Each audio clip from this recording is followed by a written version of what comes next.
hope you can manage to keep your energy levels going after that long break. We're about to get you back into the swing of things. It's my great pleasure to introduce Professor Gordon Matheson.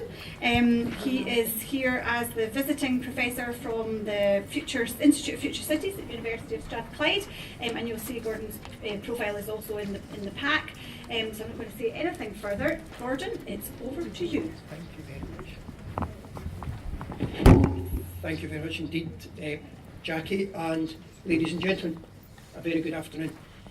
Good afternoon. Thank you for the invitation to speak to such an impressive gathering. The title I've given this talk is quite good, isn't it?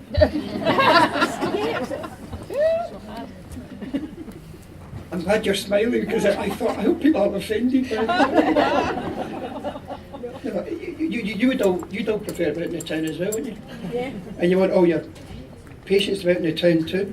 So the title is Better Out in the Town Than in an NHS Gown: The Vital Role of Community in Sustaining Independent Living. So my name's Gordon Matheson. I'm a visiting professor at the Institute for Future Cities at University of Strathclyde and honorary professor, which is easy for me to say, at Glasgow School for Business and Society at Glasgow Caledonian University. The Institute for Future Cities celebrates cities. I love cities. Cities where you go to become yourself.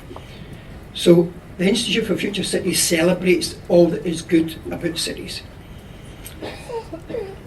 and also seeks to improve the quality of human life within an increasingly urbanised world. It's an exciting, international, smart, open place to work. And we pride ourselves on strong partnerships with local and national governments and supranational organisations, with industry, with citizens, and with multidisciplinary academic colleagues.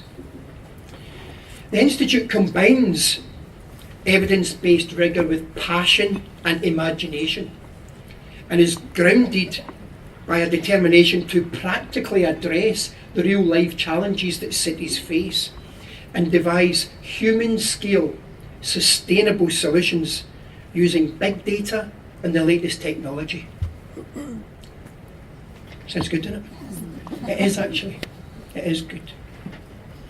As well as my university work, I also have a cities consultancy. I am currently, for example, finishing off a report that will assist City Hall and London boroughs to optimally devolve skills policy from Whitehall.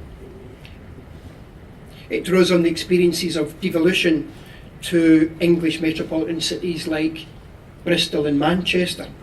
The purpose is to better ensure that local people have the skills to secure local jobs, particularly in growing sectors like renewables and engineering, where there is a gap between the demand for staff and the skill levels and experience of the local population. I was struck listening to Professor Ewan, who asked me where I wanted to retire. Part of the biog says I'm going to retire to the south of Europe, which is true. Brexit or not, I'm off. I say the south of Europe in that biog. Ewan said to me, whereabouts in France is it you want to go? And it turns out he's trying to sell a flat in the south of France.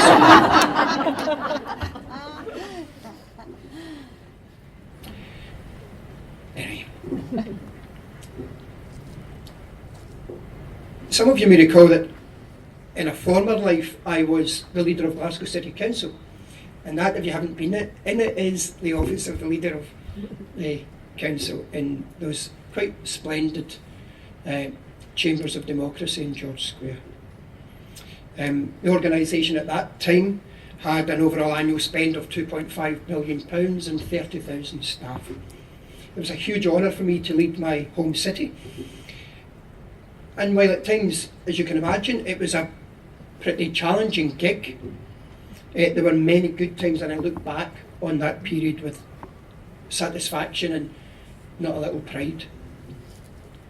Actually, some of my own highlights were welcoming Pope Benedict to the city in 2010. I'd never met a pope before. I don't know if you have. But that day I met him 3 times. We weren't quite in first name terms, you know. It was like, all very formal. He does have a. When he's speaking to you, it's only you who is there. I won't mention the party, but people used to vote for him, you know.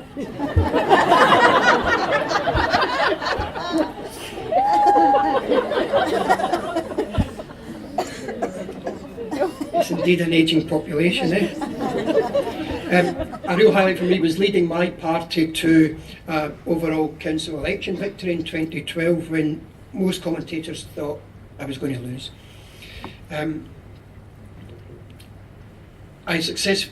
Whatever happened to those? I successfully negotiated the first city deal out with England, which will create 29,000 additional jobs across Clyde Valley. And above all, I led the city through the best Commonwealth Games that there have ever been. And it was also nice to have my partner and both my parents with me in 2015 when, after 17 years as councillor, it was talked of a revisit to the palace. Then, after all that, I managed the great escape. Some of you, is it Cole Porter or something? You know, it was just one of those things. You know, just one of those fabulous flings. So it was great fun. But it was just one of those things. I've done my bit of in elected office, but my passion for cities is entirely undiminished. Colleagues, I'm a cities person. From city council to future cities and cities consultancy, I'm urban to the core. And so it was from inevitably a city government and more broadly an urbanist perspective that I approached the subject of independent living and asset-based health and social care. Actually, at first I was uncertain about whether to accept the invitation to speak today. It wasn't immediately clear to me how my experience and interests could be relevant to a gathering of professionals allied to health. You're probably thinking the same. I was first approached about this conference by AILIP's programme director, Dr. Sarah Mitchell, after she heard me deliver the 2017 Mollendiner lecture. I always like to get one going. I intended to talk on that occasion. I intended my talk on that occasion to essentially be an homage to my hometown, delivered as it was on the feast of our patron, St Mungo. That's who that is on the screen. I spoke during that lecture, as Sarah will recall, of the development of Glasgow in the 12th century as a market town, supported by its status as a pilgrimage centre. I referenced how the city's geographical location held it back in economic terms in the later medieval period, compared to East Coast ports that could more easily trade with Europe. Or at least that was the case until the Act of Union and the opening up of trading links with the formerly English Empire, in particular the Americas. Being in the West Coast overnight became a huge advantage and led to the highly lucrative role by Glasgow in the tobacco trade, which ended, as all things do, in this instance with the American Wars of Independence. I celebrated Glasgow's flourishing as an intellectual and engineering powerhouse of the Industrial Revolution. I lamented the economic and social dislocations of the 1970s and 80s. But I was proud to recount how Glasgow is more diverse economically and socially now than at any point in our past, and today is established as Scotland's cultural, sporting, renewables, media, retail capital.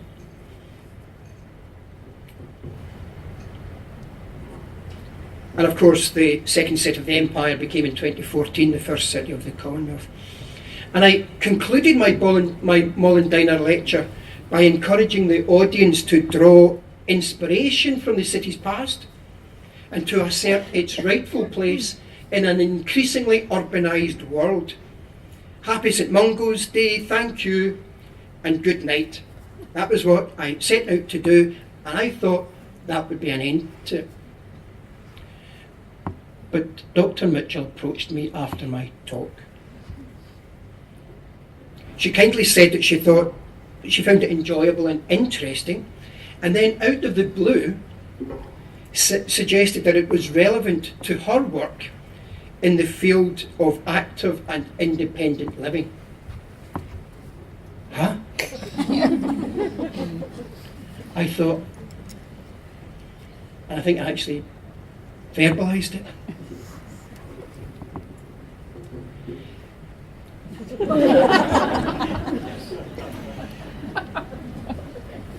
Listening to Sarah, well, we can relate to that. reminding me that one of the fascinating things about talking in public is that the speaker is responsible for what they say, but cannot control how it is heard or understood by the audience. That's not my right. When I had been talking about the city's long history, Dr. Mitchell was thinking in terms of resilience and comprehensibility. When I spoke of civic pride, Sarah heard community cohesion and identity. As I flashed up images of the Emirates Arena, Dr. Mitchell saw a community health and well-being asset. And when I described the scope of the city deal, she thought of family security and reduced inequality. It took me a while, including a period of background reading, before I recognised the common ground between my passion for cities and the role of professionals allied to health.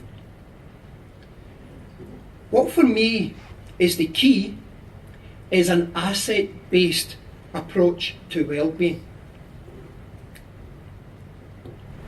It's a fundamentally different approach to the relationship between patient and practitioner that we are all familiar with, whereby if something is wrong, you go along to the surgery or clinic to get it fixed by the professional who knows more than you. An asset-based approach, it seems to me, focuses more on all that is right about the person. Their attitude to life and inner drive, their passions and the support and inspiration they draw on from within their family, circle of friends, workplace and wider community. The challenge is to jointly identify and optimise those assets. It's as much a change of mindset as anything else. It respects the patient as a partner or co-producer of a sustainable solution to the presenting health problem. And it regards services and facilities well beyond the health services budget as resources which can support active and independent lives. That makes sense to me. That's not to say that there aren't times when the medic or allied professional needs to take control, especially in a critical situation. Of course they must. If my face droops, I can't raise my arm, and my speech slurs, please don't call a community development officer. Dial 999. But most people, for most of their lives, including when they start to struggle a bit, have strengths and networks that they can draw on. I get that. Actually, the example of my dad kept springing to mind as I thought more about this issue. He's 79 years of age and he lives alone. I'm named after him. Sadly, my mum died last year. In latter years, Gordon Sr. was mum's carer. They were married for 56 years. Life can be a bit rubbish at times. We all know that. Gordon is having to deal with grief and make the biggest adjustment in his life, just as he himself is getting older and a bit frailer. He has said a couple of times that now that he doesn't need to take care of my mum, he has all the time in the world, but he doesn't want any of it.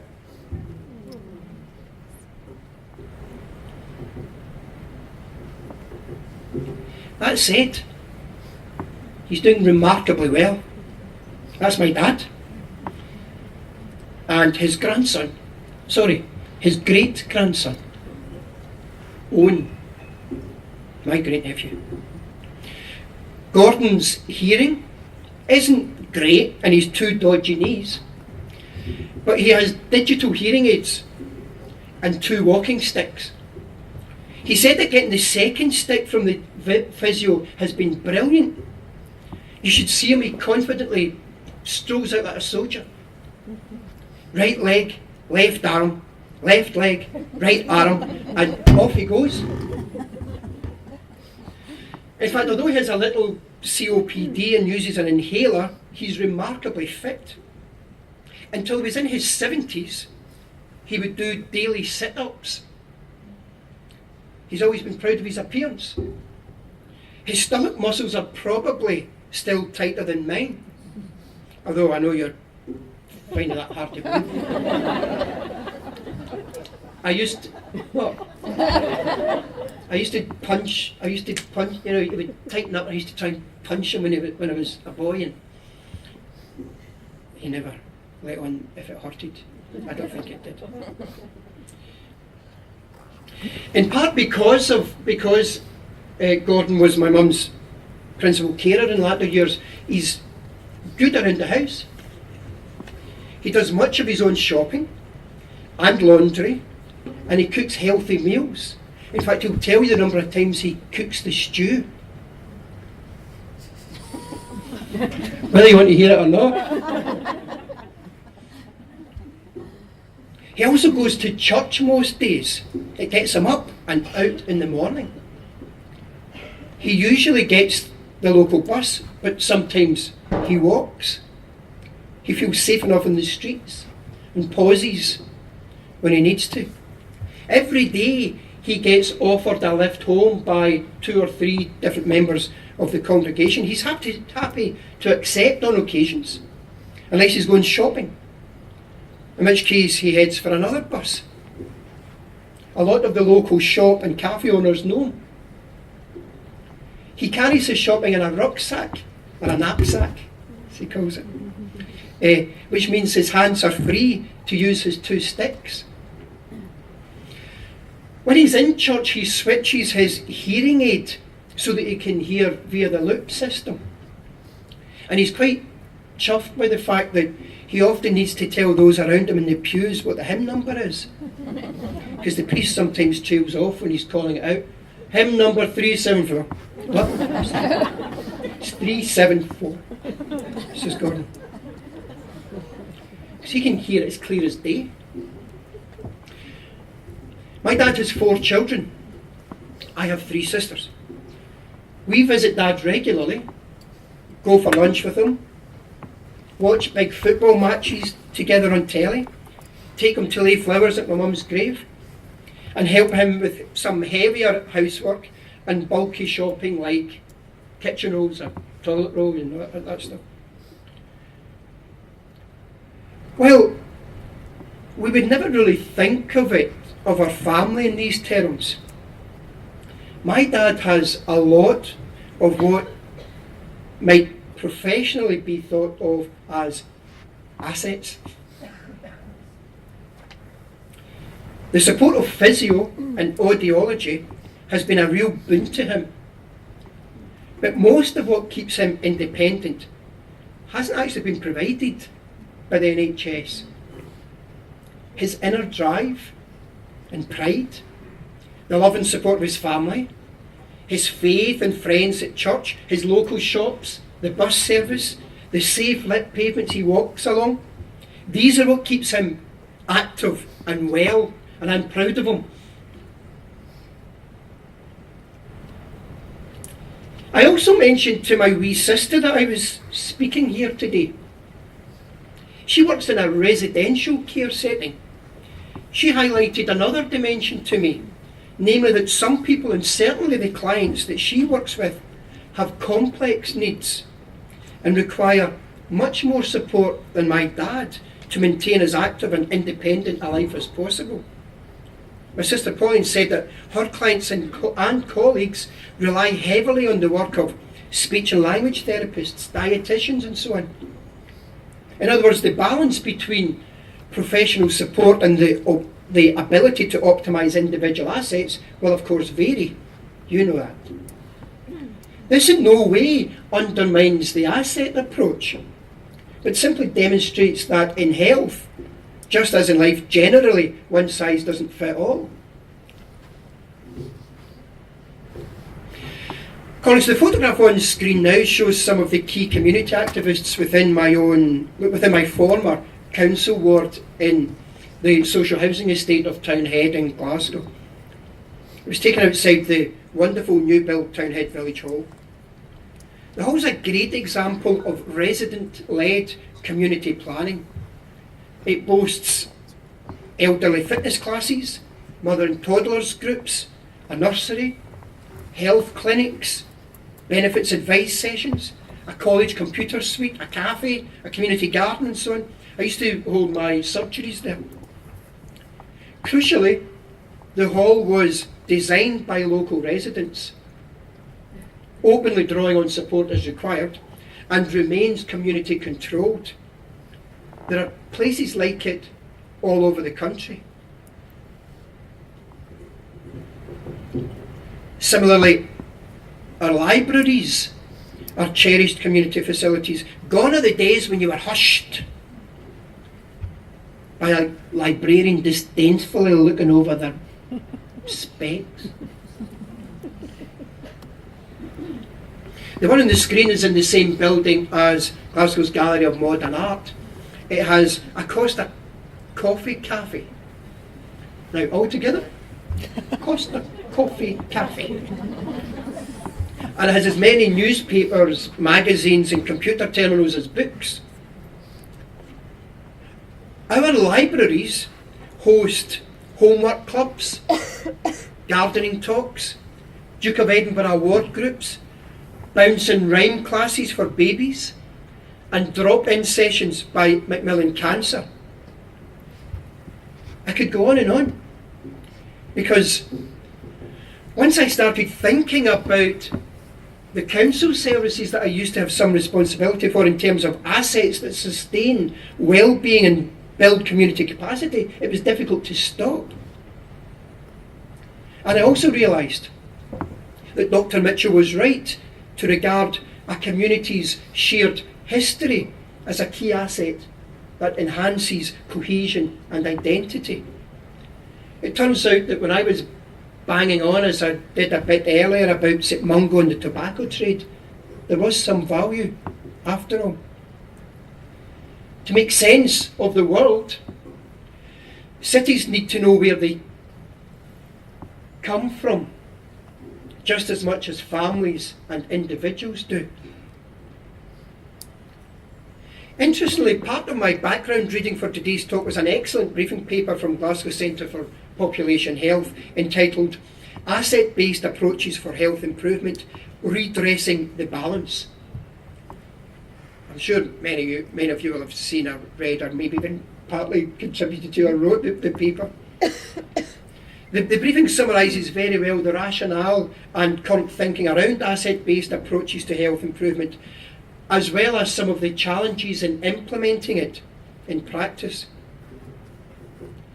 One of the sentences that struck me when I read the briefing is on the screen, and I quote, "To provide support and endorsement for embedding asset-based approaches in Scotland, in December 2010, the Scottish Government, in partnership with the Scottish Community Development Centre and the Long-Term Conditions Alliance Scotland, held an event designed to take forward the Assets Alliance in Scotland." While I have no doubt that the event and organisations referenced here seek to reflect the experiences and perspectives of local organisations and communities, I was struck by the number of times our country was referenced in just one sentence. Perhaps one of the challenges posed by the asset approach to health is for us to devolve our professional mindsets within Scotland, to guard against the temptation to skip from national policy discussions straight to communities and individuals, thereby overlooking the role of local government, which is not a barrier, but rather is a key ally, a powerful agent and a huge asset in support of active and independent living.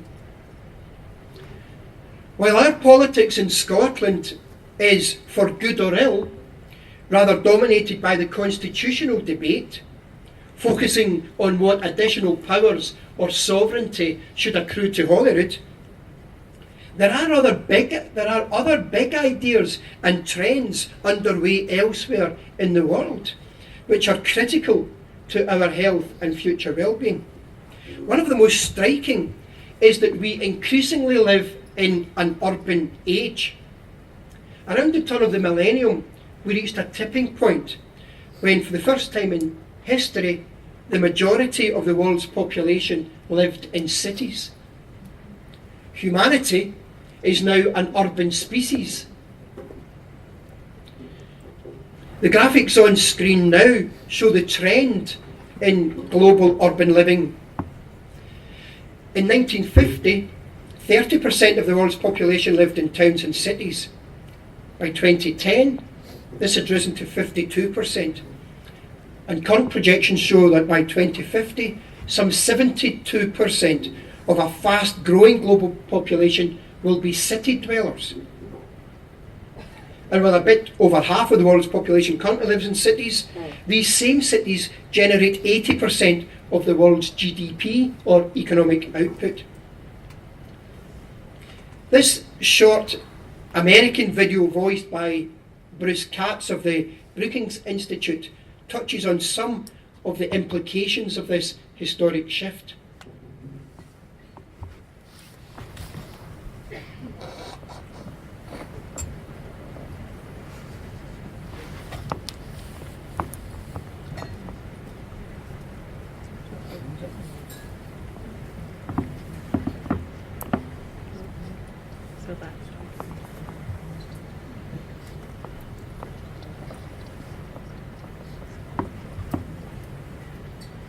Or rather, it would have. What about the second chorus of "It was just one of those things"?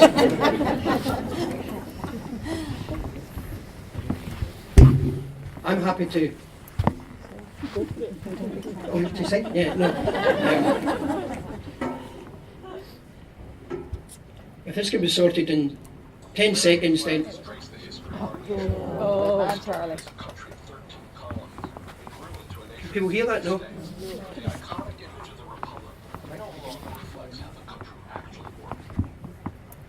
Can we have this mic on so that I can put it in? Charles, can I have that mic? Yes. Power is shifting away from the federal government and even states to cities and metropolitan areas. Okay, I'll go back in. All right. The American flag has traced the history of our nation. We started as a country of 13 colonies and grew into a nation of 50 states. But the iconic image of the Republic no longer reflects how the country actually works. Power is shifting away from the federal government and even states to cities and metropolitan areas. While Washington and our states bicker and delay, cities and Here, I'll hold it. But you've done it again. The American flag has traced the history of our nation. We started as a country of 13 colonies and grew into a nation of 50 states. But the iconic image of the Republic no longer reflects how the country actually works. Power is shifting away from the federal government and even states to cities and metropolitan areas. While Washington and our states bicker and delay, cities and metros have emerged as the vanguard of policy innovation and action, taking transformative steps to grow jobs and remake their economies for the long haul. There is a metropolitan revolution underway in the United States, and it's time to remake the flag to reflect how our nation really functions. Thank you. Thank you to Charles and Dr. Mitchell for making that happen.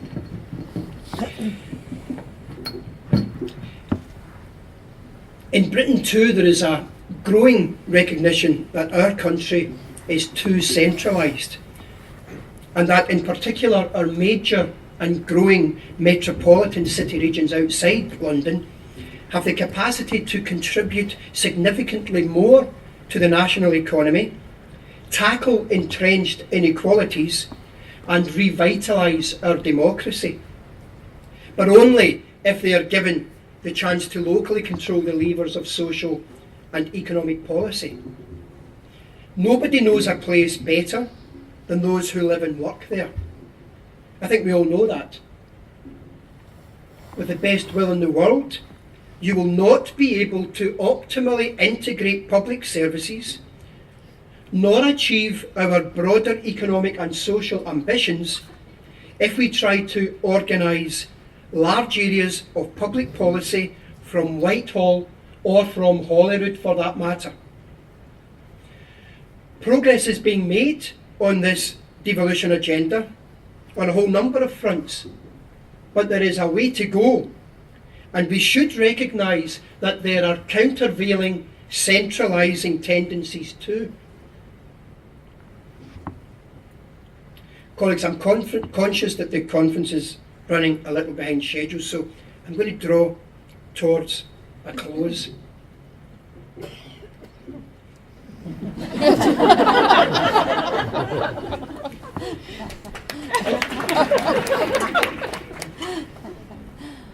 A lot of money went into this smile. Actually, my partner says whenever he looks at that, he thinks of the kitchen he might have had.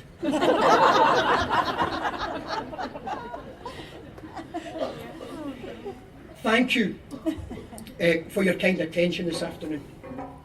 Thank you to Dr. Sarah Mitchell for initially convincing me that an asset approach to well-being is directly relevant to my work with city regions and their constituent communities. Thank you, ladies and gentlemen, for the work you do. Thank you for your crucial role in assisting my wee sister's clients. Thank you for helping my dad. And thank you for continuing to push and develop your progressive approach to health and well-being.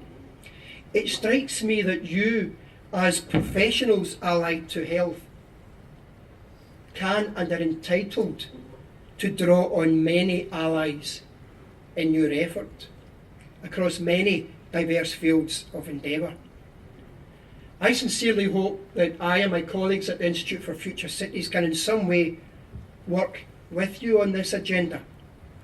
I'll put up my contact details again at the very end of this presentation. Let's keep talking.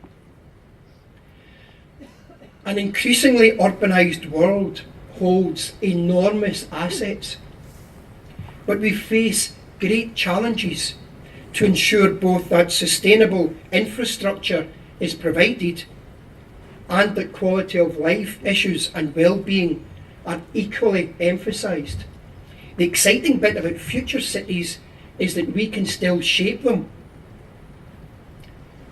Given that cities are where most of the people are, we clearly have common interests. Above all, our shared humanity. I wish you every success. Enjoy the rest of today.